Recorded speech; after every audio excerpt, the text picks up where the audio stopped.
Vous avez décidé de vous mettre à la macro, mais vous n'êtes pas sûr que ce soit une technique qui vous intéresse réellement, ou alors vous avez vraiment décidé de vous mettre à la macro, mais vous n'avez pas le budget nécessaire pour vous acheter un objectif typique dédié macro.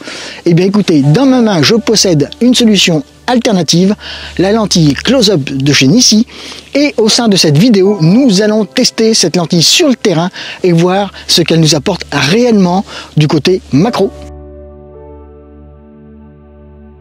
Avant toute chose, je souhaite la bienvenue à tous ceux qui découvrent la nature en images, chaîne dédiée aux amoureux de la nature vis-à-vis de la photo et de la vidéo. Pour vous servir, je suis Jérôme Champagnat, photographe professionnel et vidéaste amateur, et je suis un petit peu spécialiste dans la macro et la photographie animalière. Je vous invite donc à découvrir au sein de la chaîne YouTube toutes les techniques photographiques dédiées à la photographie naturaliste. Comme je l'ai énoncé en introduction, au sein de cette vidéo, nous allons donc parler de la lentille close-up qui va nous permettre de pratiquer la macrophotographie à moindre coût. Alors, j'attire votre attention avant toute chose, car cette vidéo, je l'ai tournée sur presque 15 jours d'affilée. Donc, vous allez avoir des faux raccords dans cette vidéo au niveau du temps, au niveau de la météo, puisque je n'ai pas eu de chance. Encore une fois, la malédiction Champix a joué à plein régime et je n'ai pas pu faire ce que je voulais faire et tester comme je voulais tester sur notamment des papillons cette lentille close-up pour vraiment lui tirer les vers du nez. Avant de débuter le retour terrain et la revue de cette lentille close-up de chez Nissi, je vais déjà dans un premier temps remercier chaleureusement et vivement la team Nissi de m'avoir fait confiance, de m'avoir prêté cette lentille pour la tester et faire une revue de test sur la chaîne YouTube. Je vous invite vous aussi, via les commentaires, à leur adresser un petit message. Cela ferait toujours plaisir et cela me permettra personnellement de voir si ce genre de revue vous intéresse ou non sur la chaîne. Sachant que je suis un fidèle client de la marque Nissi, puisque j'ai tout mon staff qui est équipé Nissi pour la filtration, si vous voulez d'autres partenariats avec la team Nissi sur leur matériel macro, faites-le moi savoir et je les contacterai afin de tester éventuellement leurs autres accessoires dédiés macro. En ce qui concerne la lentille Nissi, puisque nous sommes ici dans cette vidéo pour faire la revue de cette lentille, elle se présente sous la forme d'un petit package qui est fourni dans la boîte d'envoi. Dans cette boîte, vous avez donc une petite besace de transport. Vous avez deux autres supports adaptateurs qui vous permettent de modifier le diamètre de votre filtre. Pour ma part, j'ai choisi le modèle d'un diamètre de 77 mm de circonférence qui se présente sous cette forme-ci. Vous voyez, c'est un package qui est bien solide avec une bonne coque, donc la lentille à l'intérieur est bien protégée.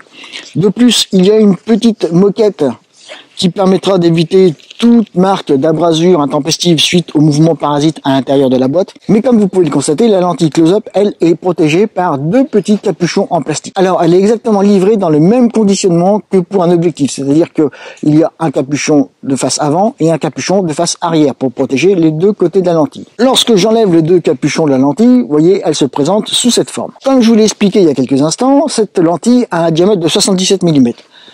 Elle est plus dédiée pour les objectifs dédiés eux aussi pour les appareils photo full frame ou plein format si vous préférez. Sachez qu'il existe aussi sa petite sœur qui est d'un diamètre de 58 mm qui elle est plus dédiée aux objectifs pour APS-C. La lentille de 77 mm de diamètre, comme je l'ai dit tout à l'heure, est livrée avec deux bagues adaptatrices qui vont vous permettre de modifier le diamètre de montage de la bague sur potentiellement 3 objectifs différents au total. La première bague adaptatrice est d'un diamètre de 67 mm de diamètre et la seconde est d'un diamètre de 72 mm de diamètre. Ainsi, vous allez pouvoir modifier le diamètre de la close-up de 77 mm à 67 ou 62 mm. Ce qui vous permettra, si vous avez des objectifs un petit peu plus réduits, de pouvoir utiliser quand même la close-up sur ces objectifs-là. La close-up de 77 mm de diamètre, elle pèse environ 230 grammes. Ce n'est pas négligeable parce que 230 grammes sur un objectif qui va peser grosso modo 1,5 kg, 1,7 kg, eh bien, nous allons facilement arriver à un poids de 2 kg sur cet objectif. Nous verrons tout à l'heure sur le terrain si cela a une influence sur la stabilité et sur l'équilibre de l'objectif ou pas. Comme je vous l'ai dit en introduction, c'est un très bon compromis niveau budget pour passer à la macro sans avoir à dépenser plus de 700 € dans un objectif dédié macro. Effectivement, le prix de la lentille en 77 mm de diamètre est de 140 € environ. Donc vous voyez, par rapport aux 700 ou aux 1200 euros d'un objectif macro, nous sommes quand même dans des budgets extrêmement confortables.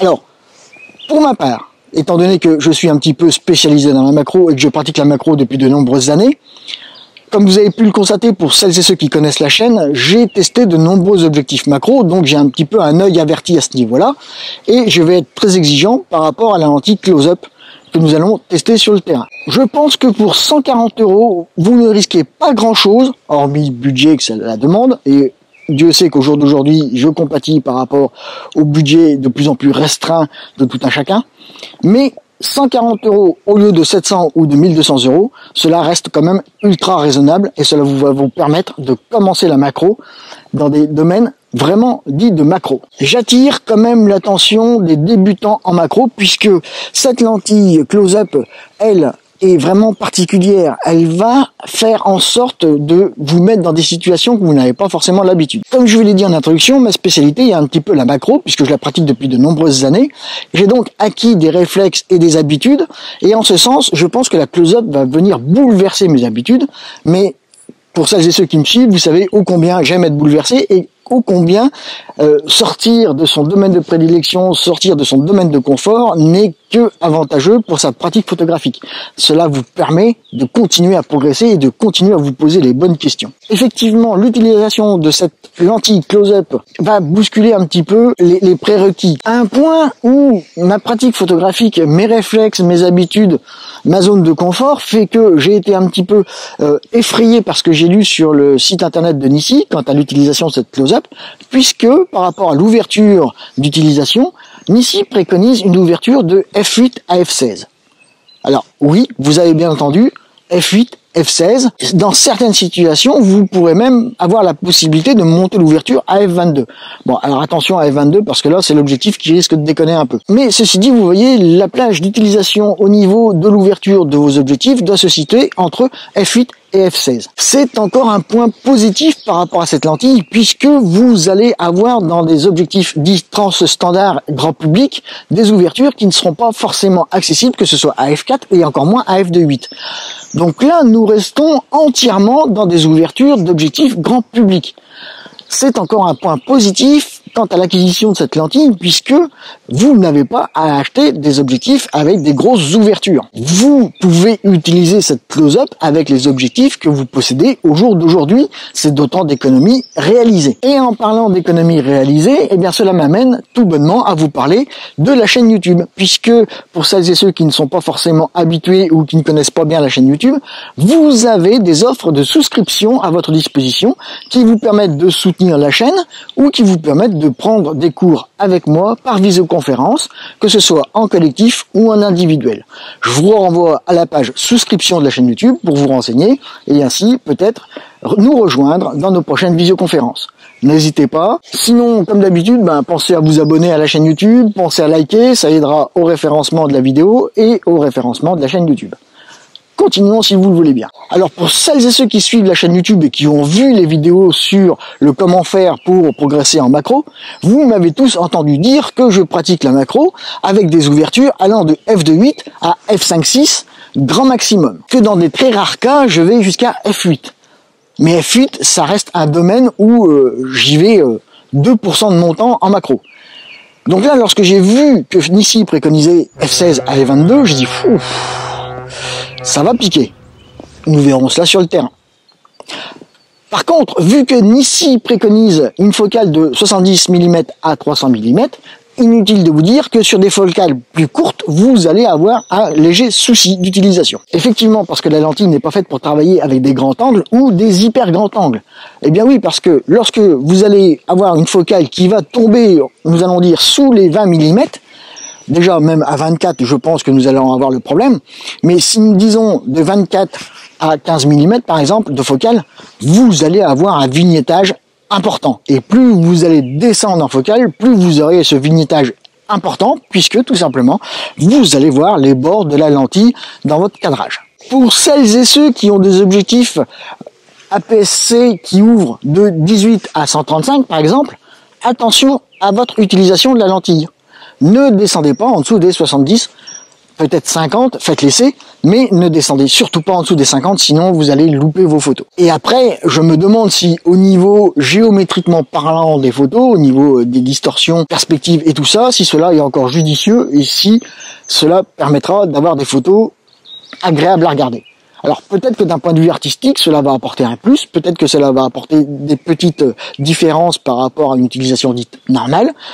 Faites des essais, faites des photos, comme je dis toujours, essayez, testez, faites votre œil, faites votre expérience, cela ne sera que bénéfique. Ensuite, autre point de l'utilisation de cette lentille close-up, c'est que Nissi nous préconise une mise au point de 22 cm à 30 cm. Alors là, pour celles et ceux qui débutent vraiment la macro, j'attire votre attention sur le fait que votre objectif doit être débrayé, c'est-à-dire que l'autofocus doit être débrayé, il doit être sur off. Vous allez venir visser la close-up sur votre objectif et vous allez faire donc cette mise au point en vous plaçant à grosso modo 20-30 cm de votre sujet, c'est-à-dire que votre sujet doit être entre 20 et 30 cm de la lentille close-up. Et là, vous allez venir faire la mise au point manuellement. Alors, encore une fois, je prépare une formation par rapport à la macro, donc j'expliquerai tout ça dans la formation. Elle sera disponible sur le site internet courant de l'année. Donc pour celles et ceux qui n'ont pas trop l'habitude, vous allez me dire, mais comment allons-nous faire la mise au point si vous nous interdisez de toucher la balle de mise au point? Eh bien tout simplement qu'il va falloir vous avancer ou vous reculer d'un point de vue translationnel par rapport à votre sujet pour effectuer une mise au point vraiment à 100% manuellement. C'est encore un petit peu une gestuelle, une manipulation à acquérir et à appréhender du mieux possible pour vous. Maintenant, je vous propose de monter la lentille sur l'objectif et d'aller faire un petit tour au niveau de la végétation que nous avons autour de nous. Je vais vous montrer un petit peu comment se monte cette lentille sur un objectif. Vous allez voir, c'est très compliqué. Donc voici le setup que j'ai prévu pour tester cette close-up. Alors, pour celles et ceux qui ont l'œil averti, effectivement, il s'agit d'un 70-200 f2.8. Comme je vous l'ai indiqué il y a quelques instants, cela ne sert à rien puisque nous n'allons pas travailler entre f2.8 et f8. Donc, peu importe la qualité de l'objectif. Pour monter la close-up, c'est très compliqué. Vous prenez la close-up, vous la mettez sur le pas de vis de la lentille frontale de votre objectif et puis vous vissez. Voilà. Bac-12 pour arriver à monter la close-up sur l'objectif. Donc, c'est à la portée de tous. Nous sommes sauvés. Comme je viens de vous le dire, 70-200, je vais mettre mon objectif entièrement en mode manuel, donc je mets sur MF, et je vire tous les autres automatismes. Tac, la stabilisation, je vire. Donc ça c'est bon. Je pré-règle l'ouverture de travail. Je vais me mettre à F8 puisque c'est l'ouverture maximale préconisée par Nissi pour le fonctionnement de la lentille frontale. Je vais me mettre à 70, comme ça nous aurons les tests depuis le début. Chose que je ne vous ai pas dit, puisque je vous ai parlé d'ouverture, que je vous ai parlé que ces ouvertures m'avaient effrayé un petit peu lorsque je l'ai lu sur le site de Nissi. Ce qui me dérange un petit peu, c'est que alors que nous soyons bien d'accord, la close-up, je l'ai reçue il y a quelques jours, je ne l'ai absolument pas testé, je ne sais pas à quoi m'attendre. Donc à ce niveau-là, je suis au même point que vous dans cette vidéo pour la découverte de cette close-up. Mais ce qui m'inquiète, c'est que des ouvertures entre F8 et F16, avec le temps qu'il fait aujourd'hui, vu que j'ai pas de bol, j'ai peur d'avoir recours à une lumière artificielle supplémentaire pour pouvoir faire mes photos de macro. Et je parle bien de photos de macro puisque à 200 mm, la close-up se comporte comme un objectif macro puisque nous sommes à un rapport de 1 pour 1. Alors, commençons nos tests terrain par cette petite prime vert, ou autrement dit ce coucou. Et nous allons faire quelques clichés, quelques vidéos par rapport au comportement de la close-up en fonction des différentes ouvertures, des différentes focales pour voir un petit peu son comportement. Donc, comme je vous l'ai dit tout à l'heure, mise au point 22-30 cm de son sujet. Je devrais pas trop être mal. Je vais me mettre en position pour la mise au point.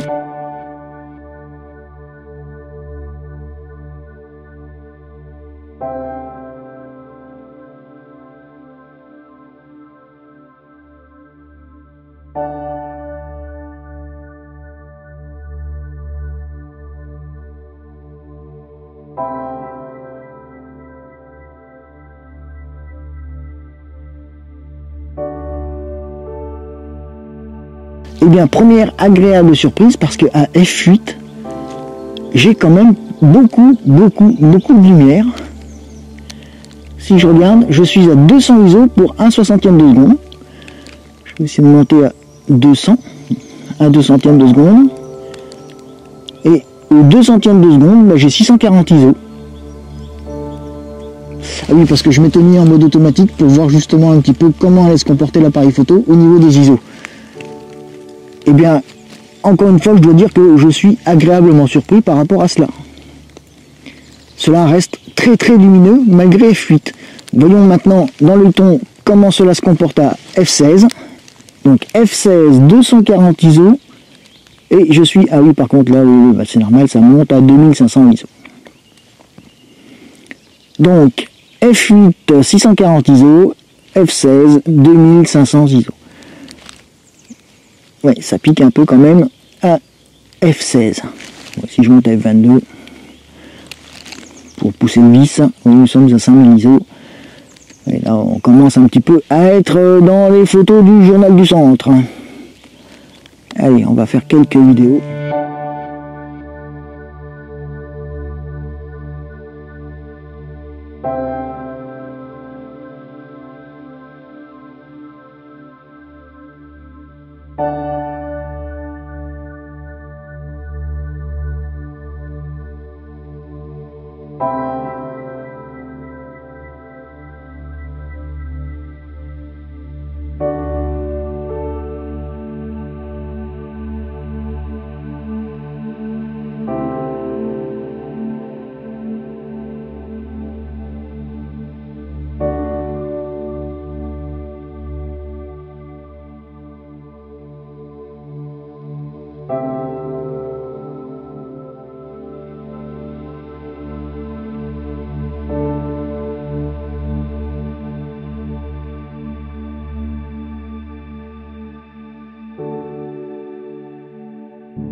Allez, je vais pousser le vis à commencer mes tests à f2.8.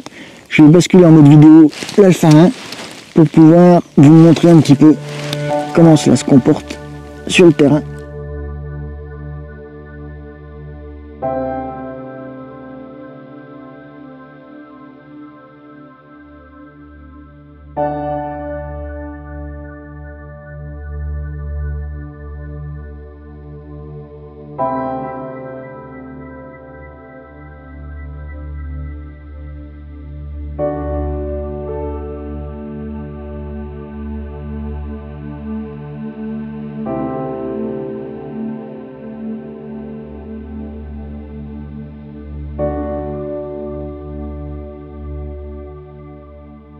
Et vous voyez, même à F8, le bokeh d'arrière-plan est quand même assez agréable. Il se comporte presque comme si nous étions à F2.8 ou F4. Il est très flouté. F11. Bon, là, le bokeh s'efface un petit peu, ce qui est normal. Nous sommes quand même à F11. F16. Et F22. Donc là, F22, effectivement, le bokeh, il est quasiment... Il est encore bien présent, mais il est vraiment bien effacé quand même. Mais il reste encore quelques prémices de bokeh. Maintenant, je vais passer en mode photo pour faire quelques photos. Alors, première conclusion sur les premières photos. Comme vous avez pu le constater, je vous ai mis les photos de démonstration comme d'habitude. Vous connaissez le principe de la chaîne. Mais je suis bluffé par la lumière quand même qui rentre dans cette lentille et qui arrive sur le capteur. Il y a quand même beaucoup de lumière qui arrive. Cela fait quasiment pas monter les ISO. Alors tout du moins beaucoup moins que ce que j'aurais cru au départ.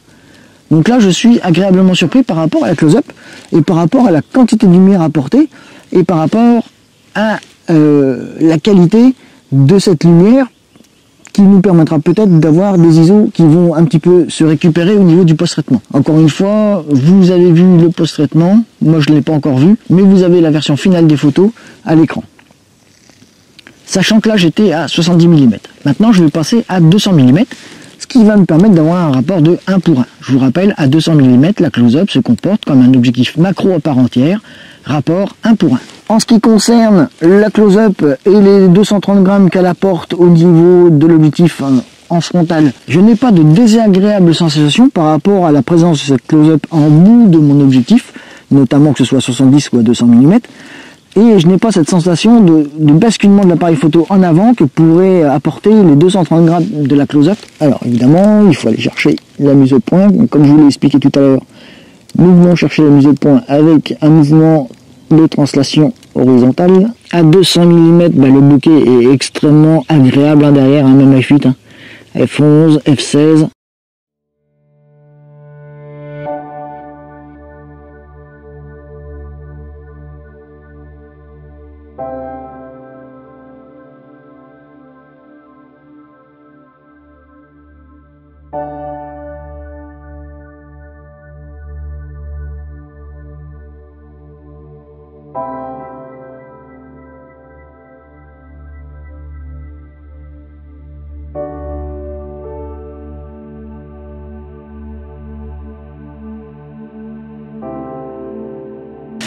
Donc là, à 200 mm, le bokeh, il n'y a rien à dire, il est vraiment optimal, que ce soit F8, F11, F16, c'est un très beau bokeh, bien harmonieux, comme je les aime, comme j'aime à le dire, un petit peu sweetie. Je suis encore une fois bien agréablement surpris à ce niveau-là. Pour le moment, je dois dire que je suis agréablement surpris du comportement de la close-up avec le 70-200. Alors nous voici donc maintenant avec l'objectif 100-400.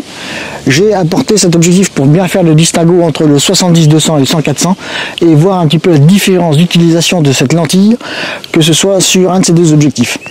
Alors comme d'habitude, vous avez le même principe, vous vissez la lentille sur l'objectif, ce qui vous permet de potentiellement transformer votre 100-400 en objectif macro. Dans ce cas de figure, comme vous pouvez le constater, mon 100-400 est en double corps, c'est-à-dire que lorsque je zoome à 400, j'ai une seconde partie de l'objectif qui sort. Et bien vous voyez que malgré cela, même dans ce cas de figure, la lentille ne vient pas perturber l'équilibre de l'ensemble objectif-boîtier.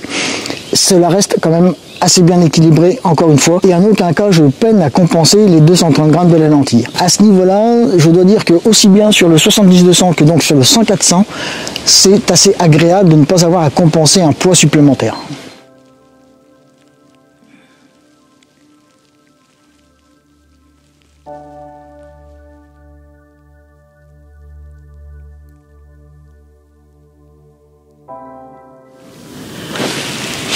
Alors, j'attire votre attention sur deux choses, une très importante et l'autre qui concerne l'utilisation.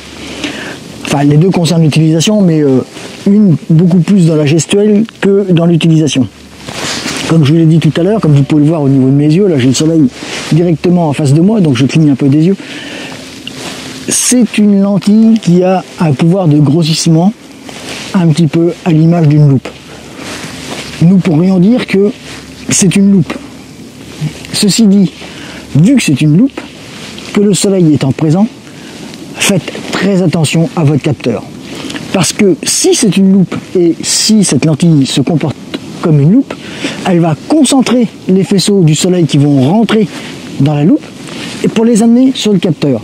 Et si vous ne faites pas attention, vous voyez, je mets mon objectif comme ça, plein direction du soleil. Si vous ne faites pas attention à l'orientation de l'objectif, la lumière qui va donc rentrer et traverser la close-up va être concentrée, l'objectif va encore concentrer cette lumière et vous allez pouvoir potentiellement détériorer votre capteur si celui-ci n'est pas pourvu d'un rideau mécanique ou si vous préférez d'un obturateur mécanique qui en cas de repos pourrait se mettre en position protection et venir protéger votre capteur.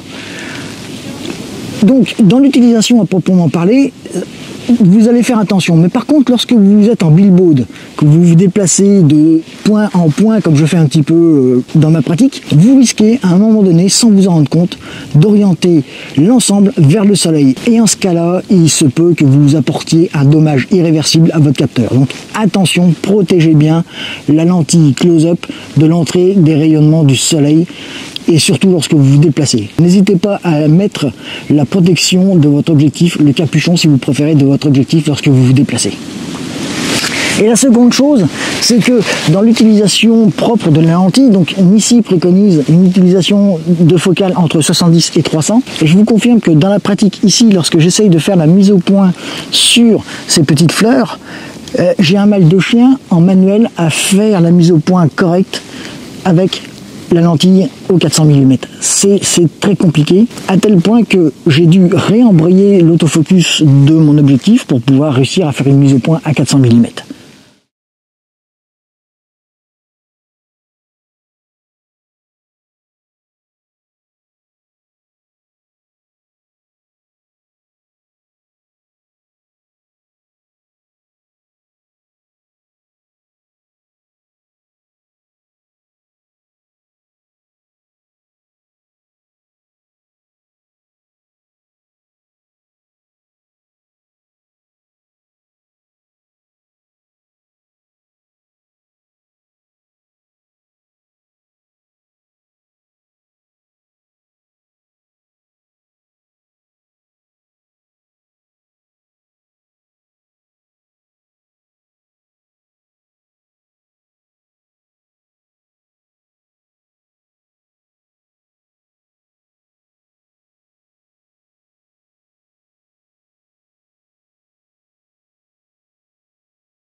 Nous voici donc arrivés au terme de cette vidéo. Comme je vous ai annoncé tout à l'heure, vous avez pu remarquer pas mal de faux raccords au niveau de la météo et au niveau du timing. Ce n'est pas grave, le but étant de vous faire découvrir la lentille close-up à travers tout temps et sur le terrain. Donc, vu que nous sommes sur le terrain en permanence, nous nous adaptons au terrain et le soleil n'est pas forcément de la partie à chaque fois. En conclusion, que pouvons-nous dire sur cette lentille close-up ? La première des choses, c'est que je suis extrêmement bluffé par ses performances et parce qu'elle nous permet vraiment d'approcher et de faire. Comme je vous l'ai énoncé en première partie de cette vidéo, je craignais que les spécificités d'utilisation de cette lentille ne me déroutent un petit peu dans la pratique, notamment au niveau des ouvertures qui pour moi sont extravagantes, f8, f16. Eh bien non. Là, je suis agréablement surpris parce que je retrouve un petit peu les prérequis que j'ai par rapport à la macro, par rapport à la profondeur de champ, par rapport au bokeh, par rapport à la mise en scène. Je suis un petit peu retombé sur mes pieds à ce niveau-là. Tout d'abord, tout au long de cette vidéo, je vous ai rappelé les conditions à remplir pour pouvoir se servir de cette close-up. Et bien effectivement, Nissi nous donne comme prérogative de l'utiliser entre f8 et f16 et de faire une mise au point entre 22 cm et 30 cm de son sujet, avec une utilisation d'un objectif compris dans les focales 70-300. Respectez bien ces prescriptions parce que si vous ne respectez pas ces prescriptions, la lentille va vous apporter des défauts majeurs. Et en cela, je vous ai mis des photos de démonstration de ces défauts, notamment si vous tombez trop dans des ouvertures qui me sont un peu plus conventionnelles, c'est-à-dire f2.8, f4, f5.6, etc., dans lesquelles j'ai l'habitude de travailler, vous allez avoir sur votre sujet un espèce de halo brumeux qui va faire en sorte que votre photo va être un petit peu illisible. Et certes, dans certains cas, cela va apporter un petit cachet, cela va faire en sorte que votre photo soit un petit peu hors du commun. Mais attention, parce que vraiment, dans la majorité des cas, si vous ne respectez pas l'ouverture préconisée, cela détruit notamment la photo et elle est inexploitable. En ce qui concerne les focales, Nissi donc nous préconise 70-300. Respectez bien cette focale parce que si vous tombez en dessous de 70, vous allez avoir des déformations de perspective et autres, et du vignettage plus ou moins important si vous tombez trop dans la focale. Et si vous allez au-delà du 300 mm, eh bien là ce n'est plus la focale qui va vous embêter avec du vignettage, mais c'est la mise au point. Et plus vous allez aller au-delà du 300 mm, plus vous allez peiner à faire la mise au point. À partir de 350-400, la mise au point devient ingérable. Et comme vous avez pu le constater, il a fallu à 400 mm que je me mette en mise au point automatique, malgré que Nissi préconise une mise au point manuelle, pour pouvoir récupérer une mise au point. Et je trouve que la mise au point en automatique n'est pas forcément judicieuse parce qu'elle n'est pas nette. Voilà, il manque un tout petit quelque chose pour que les photos soient nettes à partir de, nous allons dire, 350 mm et au-delà. Donc restez bien dans cette gamme 70-300. Si vous avez par exemple un 28-70, eh bien restez à 70. Vous pouvez peut-être descendre à 50, mais encore une fois, attention, ne descendez pas trop en dessous. Si vous avez un 28-135, nickel, servez-vous de votre 28-135 à partir de la plage 70 jusqu'à 135. Là, c'est aux petits oignons. Après, pour les autres focales, eh bien écoutez, moi je trouve que la close-up est vraiment optimale avec un 70-200. Là, c'est vraiment un rendu aux petits oignons. Après, avec le 100-400, c'est un petit peu un cran en dessous.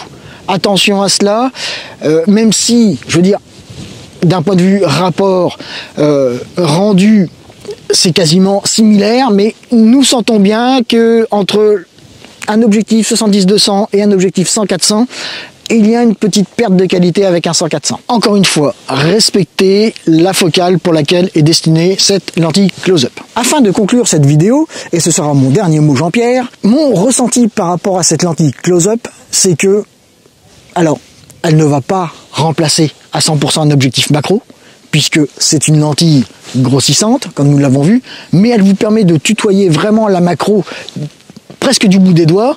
Elle vous permet de vraiment d'acquérir cette notion de macro avec le rendu macro.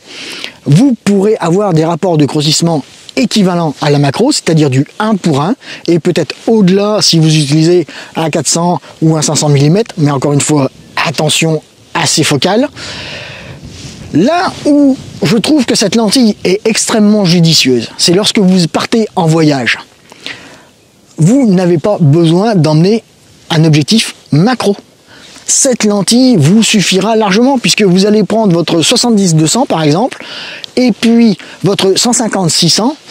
Et bien voilà, vous avez un 70-200, vous prenez la close-up et vous partez en voyage avec le 70-200, la close-up, et vous avez potentiellement un objectif macro à votre disposition et vous n'allez pas surcharger inutilement votre sac à dos avec un objectif supplémentaire. Un bon point pour cette close-up à ce niveau-là, cela permet un gain de place et un gain de poids. Parce que vous dispensez d'un objectif de 800 grammes par exemple si vous partez en vacances ou si vous partez en randonnée, eh bien croyez-moi que 800 grammes dans le sac à dos, cela compte. Pour ma part, la close-up, comme je viens de vous le dire, est un très bon choix et c'est un choix judicieux par rapport à toutes celles et tous ceux qui veulent débuter la macro ou toutes celles et tous ceux qui n'ont pas le budget pour investir dans un objectif macro. C'est un très bon compromis.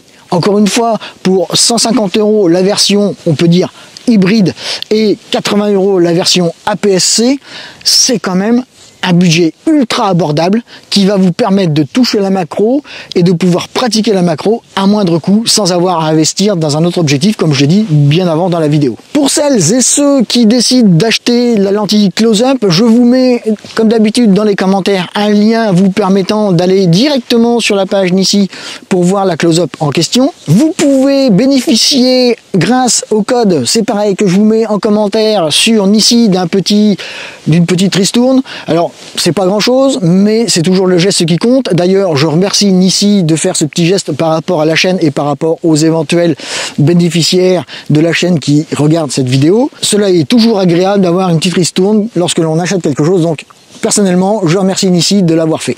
Si cette vidéo vous a plu, comme d'habitude, n'hésitez pas à laisser le petit pouce bleu. Laissez vos commentaires si vous avez un commentaire à m'indiquer par rapport à la vidéo. Si vous avez des questions, laissez-les moi en commentaire. Comme d'habitude, j'y répondrai du mieux que je peux. Si j'ai un doute, je contacterai la team Nissi et ils me répondront. Et auquel cas, je transmettrai la réponse à votre question. Sur ce, je vous dis, faites-vous plaisir, faites des photos et à très vite.